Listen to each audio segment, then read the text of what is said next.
வணக்கம் traders, welcome to pre market report. So இன்னைக்கு நம்ம இந்த வீடியோவில் என்ன பார்க்க போறோம்னா, செப்டம்பர் 2ஆம் தேதி செவ்வாய்க்கிழமை நிஃப்டி, பேங்க் நிஃப்டி மற்றும் சென்செக்ஸ் வந்து என்ன நடக்கிறதுக்கான வாய்ப்பு இருக்கு அப்படிங்கிறது தான். அண்ட் இதை தொடர்ந்து நம்ம என்ன பார்ப்போம்னு பார்த்தீங்கன்னா, நமக்கு வந்து இன்னைக்கு ஃபர்ஸ்ட் நம்ம அனலைஸ் பண்ண போகிறது கிஃப்ட் நிஃப்டி எப்படி மூவ்மெண்ட் ஆகிட்டு இருக்குன்னு. அண்ட் உங்கள் எல்லாத்துக்குமே தெரியும், கிஃப்ட் நிஃப்டி வந்து பார்த்தீங்கன்னா காலையில் 6:30க்கு ஓப்பன் ஆயிரும். ஸோ அப்படிங்கிறனால 9 o'clock முன்னாடி நமக்கு வந்து நிஃப்டி அண்ட் பேங்க் நிஃப்டியோட ஒரு ப்ரைஸ் ஆக்ஷன் இன்னைக்கு எப்படி காலையில் ஒரு ஃபர்ஸ்ட் ஒரு 1 hour எக்ஸ்பெக்ட் பண்ணலாம் அப்படிங்கிறதா.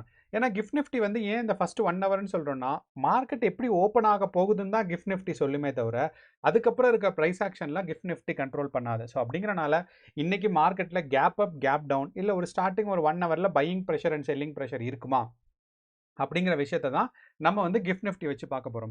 அடுத்து பார்த்தீங்கன்னா நம்மளோட ப்ரைஸ் ஆக்ஷன். அப்போ இந்த ப்ரைஸ் ஆக்ஷனில் நம்ம முக்கியமாக பார்க்க போகிறது நேற்று எப்படி மார்க்கெட் வந்து ரியாக்ட் ஆயிருந்திருக்கு. அண்ட் இதனால நமக்கு மார்க்கெட்டில் இன்னைக்கு வந்து எது வந்து ஸ்ட்ராங்கான ரெசிஸ்டன்ஸாக இருக்க போது, எந்த ஜோன் வந்து பார்த்தீங்கன்னா ஸ்ட்ராங்கான சப்போர்ட்டாக இருக்க போகுதுன்னு. அப்போது சப்போர்ட் அண்ட் ரெசிஸ்டன்ஸ் ஜோன் வந்து நம்ம டிஸ்கஸ் பண்ணுவோம். அண்ட் இந்த support and resistance zone discuss பண்ணும்போது நம்ம முக்கியமாக பார்த்தீங்கன்னா ஓப்பன் இன்ட்ரெஸ்ட் டேட்டாவை டிஸ்கஸ் பண்ணுவோம். அப்போ இந்த ஓப்பன் இன்ட்ரெஸ்ட் டேட்டா என்ன அப்படின்னு பார்த்தீங்கன்னா, எந்தெந்த ப்ரைஸில் call options and put options அதிகமாக இருக்குது. ஸோ அப்படிங்கிறனால மார்க்கெட் எந்த டைரக்ஷனில் ஃப்ளோ ஆகிறதுக்கு வாய்ப்புகள் இருக்குது அப்படிங்கிறத இந்த ஓப்பன் இன்ட்ரெஸ்ட் டேட்டா காமிச்சு கொடுக்கும். ரெண்டாவது ஒரு விஷயம் என்னன்னு பார்த்தீங்கன்னா, இந்த ஓப்பன் இன்ட்ரெஸ்ட் டேட்டா கூடயே நமக்கு வந்து பிசிஆர் ரேஷியோன்னு இருக்கும், put call ratio. So put options எவ்வளவு இருக்குது, கால் ஆப்ஷன்ஸ் எவ்வளவு இருக்குது அப்படிங்கிற ரேஷியோ நமக்கு பார்க்கும்போது மார்க்கெட் எந்த டைரக்ஷன் ஃப்ளோ ஆகிறதுக்கு இருக்குங்கிறது தெரியும். அப்போது நம்ம வந்து ஒரு ஒரு ஒரு இண்டெக்ஸோட வந்து ப்ரைஸ் ஆக்ஷன், அதுக்கான support and resistance, open interest data and PCR ratio. So இதெல்லாம் பார்க்கும்போது நமக்கு ஒரு கிளாரிட்டியான ஒரு ஐடியா கிடைக்கும், மார்க்கெட் எந்த டைரக்ஷன் போகிறதுக்கான சான்சஸ் இருக்குது. அண்ட் இதனால நமக்கு வந்து எப்படி நமக்கு இன்னைக்கு ஸ்ட்ராட்டஜி பில்ட் பண்ணலாம் அப்படிங்கிறத நம்ம பார்க்க போகிறோம். அப்போ நம்ம வீடியோக்கு போகிறதுக்கு முன்னாடி ஒரே ஒரு விஷயம் என்னன்னு பார்த்தீங்கன்னா, இன்னைக்கு வந்து நமக்கு 3 இம்பார்ட்டன்ட் கண்ட்ரீஸோட லீடர்ஸ், அதாவது நமக்கு பிரதமர் மோடி இருக்காரு, அதுக்கப்புறம் நம்மளோட சைனீஸ் பிரசிடென்ட் இருக்காரு, அப்புறம் ரஷ்யன் பிரசிடென்ட் இருக்காரு. ஸோ இவங்க எல்லாமே சைனாவில் வந்து ஒரு சைனீஸ் மீட் இருக்கு. அந்த சைனா மீட்டில் வந்து இவங்க 3 பேரும் பங்கெடுத்துக்கிறாங்க.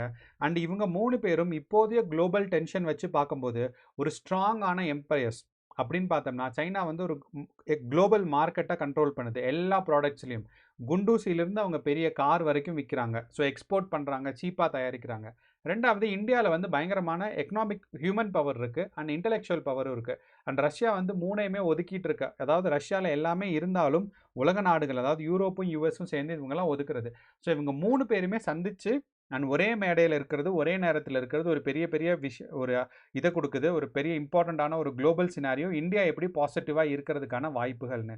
அதை விட முக்கியமான ஒரு விஷயம் பார்த்தீங்கன்னா, இன்னைக்கு வந்து புட்டின் எப்பயுமே பயங்கரமாக ப்ரோட்டோகால் ஃபாலோ பண்ணுவார். ஆனால் இன்னைக்கு வந்து புட்டின் வந்து ஒரு 10 நிமிஷம் வெயிட் பண்ணி மோடியை வந்து கூட்டிகிட்டு போய் அவரோட சொந்த காரில், ஐ மீன் ரஷ்யன் காரில் கூட்டிகிட்டு போய் அதுக்கப்புறம் மீட்டிங் அட்டன் பண்ணியிருக்காங்க. ஸோ இது வந்து ரொம்பவே ஒரு ஒரு முக்கியமான விஷயம். நமக்கு இது ரொம்ப சாதாரணமாக தெரிஞ்சாலும் ஒரு ரஷ்யன் பிரசிடென்ட் இந்தியன் பிரைம் மினிஸ்டருக்கு இவ்வளவு இம்பார்ட்டன்ஸ் கொடுக்குறாரு அப்படிங்கிறது ரொம்பவே ஒரு பெரிய விஷயம். ஸோ அப்போ இதெல்லாம் இன்னைக்கு மார்க்கெட்டில் அஃபெக்ட் ஆகிறதுக்கு சான்சஸ் இருக்குது. ஸோ ஒரு ஃபஸ்ட்டு 1 hour வந்து மார்க்கெட்டில் வந்து இதெல்லாம் அஃபெக்ட் பண்ணுறதுக்கான வாய்ப்புகள் ரொம்ப அதிகமாக இருக்குது. ஸோ அப்படிங்கிறனால கேர்ஃபுல்லாக நீங்கள் வந்து பொசிஷன்ஸ் எடுக்கணும். ஓகே. ஸோ அடுத்து நம்ம இப்போ மார்க்கெட்டை பார்த்தோம் அப்படின்னா, நம்ம இந்த நியூஸ்லாம் வச்சு பார்க்கும்போது மார்க்கெட் இன்னைக்கு எந்த டைரக்ஷன் போகிறதுக்கான சான்சஸ் இருக்குது அப்படின்னா, நமக்கு வந்து அந்த கிஃப்ட் நிஃப்டி ஐடியா கொடுக்கும். என்ன அப்படின்னா, கிஃப்ட் நிஃப்டியில் காலையில் 6:30க்கு ஓப்பன் ஆகும்போது நம்ம முக்கியமாக கவனிக்கக்கூடியது என்னன்னு பார்த்தீங்கன்னா, மார்க்கெட் வந்து நமக்கு 3:30க்கு இருந்தபோது, அதாவது நம்ம கிஃப்ட் நிஃப்டி வந்து நமக்கு வந்து நிஃப்டி 50 க்ளோஸ் ஆகும்போது இருந்த ப்ரைஸ் வந்து பார்த்தீங்கன்னா 24,730. ஸோ இந்த ப்ரைஸ்லேருந்து கரண்ட் ப்ரைஸ் மேலே இருக்குது. அப்படிங்கிறனால மார்க்கெட் ஒரு கேப் அப் ஓப்பன் ஆகிறதுக்கான சான்சஸ் இருக்குது அப்படிங்கிறத நம்ம சொல்லலாம். ரெண்டாவது விஷயம் என்னென்னா, 24,700 ஆல்மோஸ்ட் இப்போ டச் ஆக ட்ரை பண்ணிட்டு இருக்கு. அப்படிங்கிறனால இப்போ நம்ம ரெக்கார்ட் பண்ணும்போது குறைஞ்சபட்சம் பார்த்தீங்கன்னா மணி 7:50. அப்போ இந்த 7:50லேருந்து 9 மணிக்குள்ள 24,730 டச் பண்ணிருச்சுன்னா மார்க்கெட்டில் கேப் அப் எதுவும் இருக்காது. ஸோ அப்படிங்கிறனால நீங்கள் எப்பயுமே வந்து நம்ம வீடியோ பார்க்குறதாக இருந்தால் கண்டிப்பாக நீங்கள் கிஃப்ட் நிஃப்டியை பிலீவ் பண்ணி கிஃப்ட் நிஃப்டியை ரெஃபர் பண்ணுறீங்கன்னா 9 மணிக்கு முன்னாடி, அதாவது மார்க்கெட் ஓப்பன் ஆகும்போது, இல்லைனா 9:15க்காவது நீங்கள் வந்து மார்க்கெட்டை பார்த்தா தான், கிஃப்ட் நிஃப்டியை பார்த்தா தான் உங்களுக்கு ஒரு கரெக்டான ப்ரெடிக்ஷன் கிடைக்கும், நம்ம சொல்கிறது இதெல்லாம் வேறுபடுதான்னு சொல்லி. ஸோ அப்படிங்கிறனால மார்க்கெட் ஒரு டவுன்ஃபாலிங் மார்க்கெட்டாக தான் இருக்குது. ஸோ 6:30க்கு நமக்கு மார்க்கெட் ஓப்பன் ஆச்சு, ஒரு சின்னதாக ஒரு மேலே புஷ் ஆச்சு. ஸோ இங்கே 6:30க்கு ஓப்பன் ஆனதுலேருந்து ஒரு 20 ருபீஸ் வந்து மேலே புஷ் ஆச்சு, 20 பாயிண்ட். அந்த 20 பாயிண்ட் புஷ் ஆயிடுச்சு பார்த்தீங்கன்னா மார்க்கெட் வந்து ஒரு 40 பாயிண்ட்ஸ் இப்போ கீழே விழுந்திருக்கு. ஸோ இப்போ இதே கண்டினியூ ஆகிட்டு வந்து 24,730 பக்கம் வந்துருச்சுன்னா கேப் அப் எதுவும் நம்ம எக்ஸ்பெக்ட் பண்ண முடியாது. இது பாயிண்ட் நம்பர் 1. ரெண்டாவது பார்த்தீங்கன்னா நமக்கு வந்து பையிங் ப்ரெஷரை விட செல்லிங் ப்ரெஷர் ரொம்ப ஸ்ட்ராங்காக இருக்கிற மாதிரி தான் இருக்குது. நமக்கு வந்து கிஃப்ட் நிஃப்டியை பார்க்கும்போது இது வந்து 3 மினிட்ஸ் கேண்டில். அதே சமயம் நான் 1 மினிட் கேண்டில் வச்சேன்னா நமக்கு தெரியும் மார்க்கெட்டில், அதாவது கிஃப்ட் நிஃப்டியில் எவ்வளவு செல்லிங் ப்ரெஷர் இருக்குன்னு. ஸோ அப்படிங்கிறனால இன்னைக்கு நமக்கு நிஃப்டியும் ஒரு கேப் அப் ஓப்பன் ஆகிறதுக்கான வாய்ப்புகள் இருக்குது. அந்த வாய்ப்பை வந்து தவிர்ந்துருச்சு அப்படின்னாலுமே மார்க்கெட் வந்து ஒரு ப்ரைஸ் கரெக்ஷனுக்கான வாய்ப்பு. அப்போது மார்க்கெட் கிஃப்ட் நிஃப்டி வந்து 9:30க்கு முன்னாடி இல்லைனா 9:15க்கு முன்னாடி 24,730 தொட்டுருச்சுன்னா நமக்கு வந்து கேப் அப் எதுவும் இருக்காது. இல்லை அதை தாண்டி ரொம்ப கீழே போயிடுச்சுன்னா நமக்கு ஒரு கேப் டவுன் இருக்கும். ஸோ இப்போ கேப் அப்பா கேப் டவுனாங்கிறத இப்போ நமக்கு கிளியராக சொல்ல முடியாதுங்கிறனால நீங்கள் 9 o'clock நமக்கு பார்க்கும்போது ஒரு கேப் அப் கேப் டவுன் இல்லை கண்டினியூஸாக இருக்கிறதுக்கான வாய்ப்புகள் இருக்குது. ரெண்டாவது வந்து செல்லிங் ப்ரெஷர் இருக்கிறதுக்கான வாய்ப்புகள் இருக்குது. அப்போ இது ரெண்டுமே நம்ம நிஃப்டியில் அப்ளை பண்ணோம் அப்படின்னு பார்த்தீங்கன்னா நிஃப்டி இப்போ இருக்கிற ப்ரைஸ்லேருந்து பார்த்தீங்கன்னா கொஞ்சம் கேப் அப்பில் ஓப்பன் ஆச்சுனாலுமே மார்க்கெட் வந்து ஒரு செல்லிங் ப்ரெஷரில் இருக்கிறதுக்கான வாய்ப்புகள் இருக்குது தான் கிஃப்ட் நிஃப்டியில், சாரி நிஃப்டி 50ல்.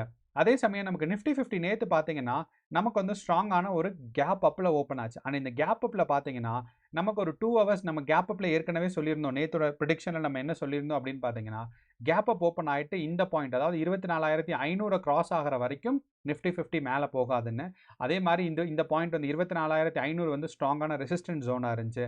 அதிலிருந்து பார்த்தீங்கன்னா நிஃப்டி 50 இதை கிராஸ் ஆனதுக்கப்புறம் மேலே போச்சு.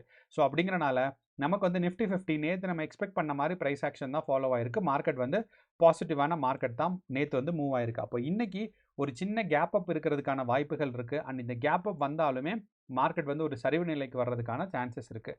ஓகே, அப்போ கிஃப்ட் நிஃப்டியை பொறுத்தளவு நிஃப்டி 50 பொறுத்தளவு நம்ம முக்கியமாக கவனிக்க வேண்டியது என்னன்னு பார்த்தீங்கன்னா எப்பயுமே நமக்கு வந்து போன செப்டம்பருக்கு முன்னாடி வரைக்கும் பார்த்தீங்கன்னா நமக்கு வந்து வியாழக்கிழமை தான் நம்மளோட எக்ஸ்பைரி இருந்துச்சு. ஸோ வியாழக்கிழமை எக்ஸ்பைரி இருந்தது செவ்வாய்க்கிழமையாக மாறிடுச்சு. அதாவது தேர்ஸ்டே எக்ஸ்பைரி இருந்தது பார்த்தீங்கன்னா டியூஸ்டே இன்னைக்கு எக்ஸ்பைரியாக மாறிடுச்சு. ஆனால் அதே சமயம் நம்ம சென்செக்ஸை பார்த்தோம் அப்படின்னு பார்த்தீங்கன்னா அப்படியே மாறிடுச்சு. சென்செக்ஸுக்கு வந்து யூஸ்வலாக எப்போ இருந்துச்சுன்னு பார்த்தீங்கன்னா நமக்கு வந்து செவ்வாய்க்கிழமை இருந்ததை வியாழக்கிழமையாக மாற்றிட்டாங்க. ஸோ இது நம்ம கவனிக்கக்கூடிய விஷயம். ஸோ சென்செக்ஸும் நிஃப்டி 50யும் ஃப்ளிப் ஆயிருச்சு. ஸோ அப்போது நிஃப்டி 50யோட எக்ஸ்பைரி பார்த்தீங்கன்னா இன்றைக்கி தான். ஸோ நீங்கள் வந்து நல்லா ஞாபகம் வச்சுக்கோங்க. சப்போஸ் உங்கள் ஃப்ரெண்ட்ஸ் இருந்தாலும் அவங்களுக்கு ரிமைண்டர் சொல்லுங்கள். என்னென்னா இன்றைக்கி எக்ஸ்பைரிங்கிறனால உங்களோட ஆப்ஷன்ஸ் எல்லாமே வந்து எக்ஸ்பைரி ஆயிரும். So positions holding and taking positions வந்து எடுக்கிறது வந்து கேர்ஃபுல்லாக எடுக்கணும். ஸோ இதுதான் முக்கியம். ரெண்டாவது நம்ம பிசிஆர் ரேஷியோ, நம்ம இந்த நிஃப்டி 50யோட பிசிஆர் ரேஷியோ நமக்கு பார்த்தோம் அப்படின்னா புட் ஆப்ஷன்ஸ் ரொம்ப ஸ்ட்ராங்காக இருக்குது. அண்ட் பிசிஆர் ரேஷியோட வேல்யூ வந்து க்ளோஸ் டு 1. ஸோ எப்போ வந்து பிசிஆர் ரேஷியோட வேல்யூ வந்து க்ளோஸ் டு 1 இருக்கும் அப்போ வந்து மார்க்கெட் சரிவு வர்றதுக்கு ரொம்ப சான்சஸ் அதிகமாக இருக்குது. அப்போ எது வரைக்கும் சரிவு வரலான்னு பார்த்தீங்கன்னா 24,500 வரைக்கும் வரலாம்.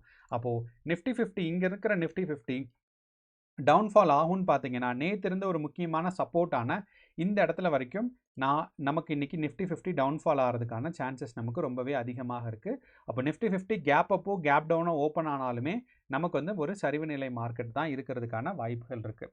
ஸோ இதை நம்ம கவனத்தில் வச்சுக்கணும். ரெண்டாவது வந்து பார்த்தீங்கன்னா இன்றைக்கி நமக்கு நிஃப்டி 50யோட எக்ஸ்பைரிங்கிறதே நம்ம ஞாபகம் வச்சுக்கணும். ஓகே, அடுத்து நம்ம சென்செக்ஸை பார்ப்போம். இப்போ சென்செக்ஸோட ஓப்பன் இன்ட்ரெஸ்ட் டேட்டா பார்த்தோன்னு பார்த்தீங்கன்னா சென்செக்ஸும் ஓப்பன் இன்ட்ரெஸ்ட் டேட்டா பார்க்கும்போது புட் ஆப்ஷன்ஸ் தான் ரொம்ப ஸ்ட்ராங்காக இருக்குது கால் ஆப்ஷன்ஸை விட.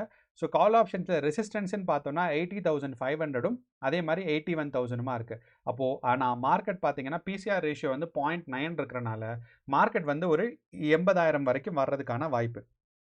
அப்போது நம்ம சென்செக்ஸோட சார்ட் பார்த்தோம் அப்படின்னா சென்செக்ஸில் நமக்கு 80,000 வரைக்கும் மார்க்கெட் வந்து டவுன்ஃபால் ஆகலாம். அண்ட் இதுவுமே ரொம்ப சிம்பிளாக சொல்லணும்னா நேற்று நமக்கு மார்க்கெட்டில் இருந்த ஒரு சப்போர்ட் அண்ட் ரெசிஸ்டன்ஸ் தான் சொல்லலாம். அண்ட் இந்த சப்போர்ட் வரைக்கும் நமக்கு வந்து இன்னைக்கு சென்செக்ஸ் டவுன்ஃபால் ஆகிறதுக்கான சான்சஸ் இருக்குது. அப்போது சென்செக்ஸோட அதே மாதிரி ரெசிஸ்டன்ஸ்ன்னு பார்த்தோம்னா நமக்கு வந்து 80,500. அப்போ சென்செக்ஸுக்கு ஒரு ரெசிஸ்டன்ஸ் இருக்கணும்ல, அந்த ரெசிஸ்டன்ஸ் பார்த்தீங்கன்னா நமக்கு வந்து 80,500 அண்ட் இதுக்கப்புறம் பார்த்தீங்கன்னா 81,000. அண்ட் நான் வந்து இந்த ரெசிஸ்டன்ஸ்லாம் எப்படி தெரிஞ்சுக்கிறேன் அப்படின்னு பார்த்தீங்கன்னா நம்மளோட ஓப்பன் இன்ட்ரெஸ்ட் டேட்டா வச்சு. அண்ட் இந்த ஓப்பன் இன்ட்ரெஸ்ட் டேட்டா வச்சு நமக்கு தெரியும். ரெண்டாவது விஷயம் பார்த்தீங்கன்னா ப்ரைஸ் ஆக்ஷன். ரொம்ப சிம்பிளாக மார்க்கெட் இந்த இடத்துல பார்த்தோன்னா நமக்கு அழகாக தெரியும். ஏன்னா ஆஃப்டர் மார்க்கெட்டில் ஈஸியாக சப்போர்ட் அண்ட் ரெசிஸ்டன்ஸ் கண்டுபிடிக்க முடியும். அண்ட் லைவ் மார்க்கெட்டில் தான் கொஞ்சம் கஷ்டமாக இருக்கும். அண்ட் அதே இது நீங்கள் தொடர்ந்து ரொம்ப நாளாக பார்க்குறீங்கன்னா லைவ் மார்க்கெட்லேயும் உங்களால் கெஸ் பண்ண முடியும். அப்போது மார்க்கெட் இந்த இடத்துல மேலே போயிருக்கு, கீழே வந்திருக்கு, திருப்பியும் மேலே போயிருக்கு, கீழே வந்திருக்கு. அப்போது இந்த ஜோன் தான் நமக்கு ஒரு ஸ்ட்ராங்கான சப்போர்ட் ஜோனாக இருக்குது. அண்ட் இந்த சப்போர்ட் ஜோன்லேருந்து தான் நேற்று மேலே போயிருக்கு. அப்போ இன்றைக்கி டவுன்ஃபால் ஆனால் இந்த சப்போர்ட் ஜோன் தான் வரைக்கும் திருப்பி வரும். ஸோ இது வந்து பிரைஸ் ஆக்ஷன் பார்த்தாலும் இதே இதுதான் இருக்கும். அதே மாதிரி ஓப்பன் இன்ட்ரெஸ்ட் டேட்டா பார்த்தாலும் இப்படி தான் இருக்கும். So open interest data and price action வந்து ரெண்டும் ஒரே மாதிரி தான். அதை நம்ம வந்து கன்ஃபர்மேஷன் பண்ணுறோம். அண்ட் நம்ம PCR ratio and open interest data பார்க்கும்போது நமக்கு இன்றைக்கி சென்செக்ஸும் ஒரு சரிவு நிலைக்கு மார்க்கெட் வந்து டவுன்ஃபாலிங் மார்க்கெட்டாக இருக்கிறதுக்கான சான்சஸ் நமக்கு இருக்குது. மூணாவதாக பார்த்தீங்கன்னா நம்மளோட பேங்க் நிஃப்டி. அண்ட் இந்த பேங்க் நிஃப்டியில் நம்ம முக்கியமாக சொல்ல வேண்டியது என்னன்னு பார்த்தீங்கன்னா, நேற்று வந்து பேங்க் நிஃப்டியும் நமக்கு வந்து மேலே தான் போயிருந்திருக்கு. இன்னொன்று என்னென்னா, பேங்க் நிஃப்டி வந்து ஒரு டவுன்வர்ட் ட்ரெண்டிங் சேனலில் இருந்துச்சு. இந்த இடத்துல பார்த்தீங்கன்னா தெரியும், ஒரு டவுன்வர்ட் ட்ரெண்டிங் சேனலை மேலே பிரேக் அவுட் ஆயிருக்கு. ஸோ இந்த அப்வர்டில் பிரேக் அவுட் ஆனதுங்கிறது ரொம்பவே முக்கியமான விஷயம். ஸோ அப்படிங்கிறனால நேற்று பேங்க் நிஃப்டி வந்து பார்த்தீங்கன்னா மேலே பிரேக் அவுட் ஆகிட்டு ஒரு கொஞ்ச நேரம் சைட்வேஸ், திருப்பியும் பார்த்தீங்கன்னா சைட்வேஸ். ஸோ அப்போது ஓவராலாக பிக்சர் நமக்கு பார்த்தோம் அப்படின்னா, பேங்க் நிஃப்டி வந்து லாஸ்ட் ஒரு 1 ஹவர் மட்டும்தான் மார்க்கெட் மேலே புஷ் ஆச்சு. அப்படி இல்லைன்னா நமக்கு வந்து ஆல்மோஸ்ட் ஜோனில் தான் இருக்குது. அண்ட் பேங்க் நிஃப்டிக்கு வால்யூம் ரொம்பவே கம்மியாயிருச்சு. ஜெயின் ஸ்ட்ரீட்டோட ஒரு அந்த ஸ்கேம் வந்ததுக்கப்புறம் பேங்க் நிஃப்டியில் ட்ரேட் பண்ணுறதுக்கான வால்யூம் கம்மியாயிருச்சு. ஏன்னா வந்து ரிசர்வ் பேங்க் ஆஃப் இந்தியா மற்றும் செபி வந்து பார்த்தீங்கன்னா இந்த பேங்க் நிஃப்டியை ரொம்ப கான்சன்ட்ரேட் பண்ணி பார்க்குறாங்க. ஸோ அப்படிங்கிறனால பேங்க் நிஃப்டியில் மேனிப்புலேஷனும் ஹெட்ஜிங்கோ பண்ணுறது கம்மியாயிருச்சு. ஸோ இப்போ பேங்க் நிஃப்டியோட மூவ்மெண்ட் வந்து நம்ம ஓப்பன் இன்ட்ரெஸ்ட் டேட்டா மூலியமாக பெருசாக நம்மளால் கவனிக்க முடியாது. ஆனாலும் நம்மளோட ஓப்பன் இன்ட்ரெஸ்ட் டேட்டா என்ன சொல்லுதுன்னா, பேங்க் நிஃப்டியில் அட் த மணியில் தான் ஸ்ட்ராங்கான நமக்கு வந்து கால் ஆப்ஷன்ஸ் இருக்குது. அதே மாதிரி பேங்க் நிஃப்டியோட பிசிஆர் ரேஷியோ 1.3 இருக்குது. இதே சமயம் நேற்று பார்த்தீங்கன்னாலும் நேற்றுமே 1.5. ஸோ நேற்று 1.5 இருந்தாலுமே பார்த்தீங்கன்னா பேங்க் நிஃப்டி மார்க்கெட் பாசிட்டிவாக தான் போயிருக்கு. ஸோ அப்படிங்கிறனால பேங்க் நிஃப்டி அந்த ட்ரெண்டை பிரேக் பண்ணிருச்சு. அந்த ஒரு காரணத்தினால நம்ம பேங்க் நிஃப்டியை பொறுத்தளவு ஓப்பன் இன்ட்ரெஸ்ட் டேட்டா நம்ம பிலீவ் பண்ணுறது இல்லை. அதே மாதிரி நம்ம ப்ரைஸ் ஆக்ஷன் பார்த்தீங்கன்னா நிஃப்டி அண்ட் சென்செக்ஸை விட கொஞ்சம் கம்மியாக தான் மார்க்கெட் வந்து ஒபே ஆகிட்டு இருக்கு. நிஃப்டிக்கும் சென்செக்ஸ்க்கும் சிமிலராக இல்லாமல். அப்போது இன்னையோட பேங்க் நிஃப்டியில் நமக்கு ரெசிஸ்டன்ஸ்னு பார்த்தோம்னா 24,000 தான், சாரி 54,000 தான் பேங்க் நிஃப்டியோட ரெசிஸ்டன்ஸ். அப்போ இங்கேருந்து மார்க்கெட் பேங்க் நிஃப்டி மேலே புஷ் ஆச்சுன்னா 54,000 வரைக்கும் புஷ் ஆகும்.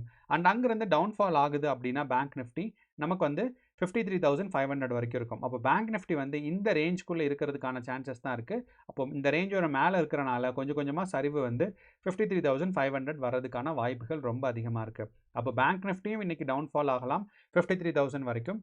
அதே சமயம் பார்த்தீங்கன்னா நமக்கு வந்து நிஃப்டி 50யும் அங்கேருந்து மார்க்கெட் இப்போ இருக்கிற ப்ரைஸ்லேருந்து நிஃப்டி 50யும் பார்த்தீங்கன்னா வந்து நிஃப்டி 50 பார்த்தீங்கன்னா அடுத்து நமக்கு வந்து 24,500 வரைக்கும் ஃபஸ்ட்டு டவுன்ஃபால் ஆகிறதுக்கான சான்சஸ் இருக்குது. அண்ட் அங்கேருந்து போச்சுன்னா 24,500 வரைக்கும். ஸோ இந்த பாயிண்ட் வரைக்கும் தான் நமக்கு வந்து நிஃப்டி 50யும் டவுன்ஃபால் ஆகும். அண்ட் அதே சமயம் நம்மளோட சென்செக்ஸ் பார்க்கும்போது 80,000 வரைக்கும் டவுன்ஃபால் ஆகிறதுக்கான சான்சஸ் இருக்குது. ஸோ அப்போ இன்றைக்கி நீங்கள் பொசிஷன்ஸ் எடுக்கும்போது நீங்கள் சென்செக்ஸில் பொசிஷன்ஸ் ஹோல்ட் பண்ணலாம். ஆனால் நிஃப்டி 50ல் வந்து தீட்டாடிக்கு ரொம்ப ஸ்ட்ராங்காக இருக்கும். ஸோ அப்படிங்கிறனால கால் ஆப்ஷன்ஸை கொஞ்சம் பார்த்து தான் ஹோல்ட் பண்ணணும். ஸோ இதுதான் நம்மளோட ஒரு ஓவரால் பிக்சர். ஸோ கேர்ஃபுல்லாக ட்ரேட் பண்ணுங்கள். இன்னைக்கு நிஃப்டி 50க்கு எக்ஸ்பைரிங்கிறத மறந்துட வேண்டாம். All the best. நன்றி, வணக்கம்.